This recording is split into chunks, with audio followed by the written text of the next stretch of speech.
Mes chers amis de Café Évangile, Jésus proposa cette parabole à la foule. Le royaume des cieux est comparable à un homme qui a semé du bon grain dans son champ. Or, pendant que les gens dormaient, son ennemi survint. Il sema de l'ivraie au milieu du blé et s'en alla. Quand la tige poussa et produisit l'épi, alors l'ivraie apparut aussi. Mes chers amis, cette parabole que le Seigneur nous propose en ce 16e dimanche du temps ordinaire nous invite à la vigilance avec la vérité. Et une façon utile de réfléchir à cet enseignement du Seigneur dans la prière est de se considérer comme l'un de ses serviteurs à qui l'on a confié la tâche de garder le champ. Et le champ étant le monde, nous avons tous le devoir d'empêcher les mensonges du malin de prospérer dans ce champ-là. Et pour ce faire, nous devons certainement nous confronter aux erreurs les plus graves que nous rencontrons au jour le jour.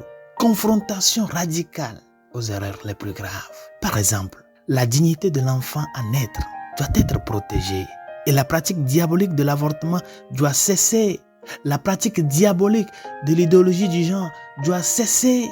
La pratique diabolique de l'euthanasie doit cesser. C'est notre mission, bien chers amis. Nous sommes le gardien du champ que le Seigneur nous a confié. Et comment est-ce que nous agissons dans cette tâche-là comme gardiens?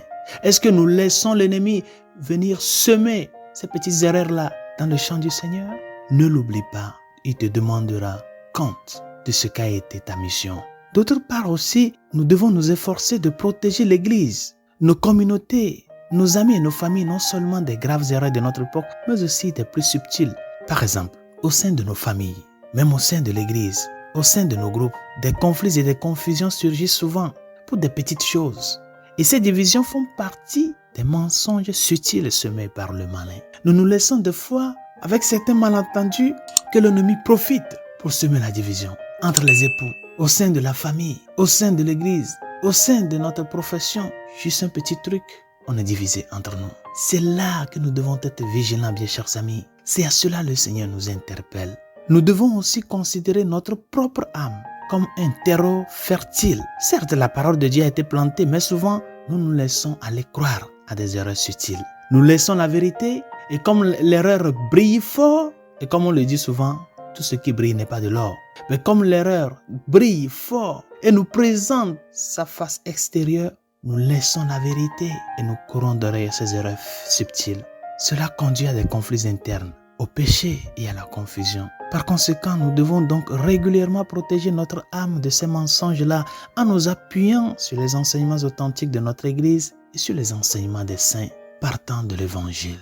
C'est à cela que le Seigneur nous interpelle. Ne l'oublie pas, cher ami, après la vie, il y aura un jugement. Tu seras confronté devant le trône du Seigneur où il va te demander des comptes sur comment a été ta gestion, comment tu as gardé le champ qu'il t'a confié, comment tu as travaillé la semence que tu es au milieu de ce monde. Ce n'est pas là qu'il faut demander pardon. C'est ici, sur cette terre, qu'il faut profiter pour faire chemin au jour le jour avec un cœur repenti et surtout fonder ta vie sur la vérité, défendre la justice, condamner l'injustice. Résolution de ce jour, il y a un jugement. Il y aura un jugement particulier à la fin de ta vie. Ne l'oublie pas. Conscient de cela, travaille au jour le jour pour que ce jugement-là soit une grâce pour toi. Bien sûr que le Seigneur est miséricordieux et il est compassion, mais sa miséricorde et sa compassion vont de pair avec la justice. Travaille pour que ce jugement soit gré pour toi. Que sa grâce nous y aide. Bon dimanche. Dieu vous bénisse.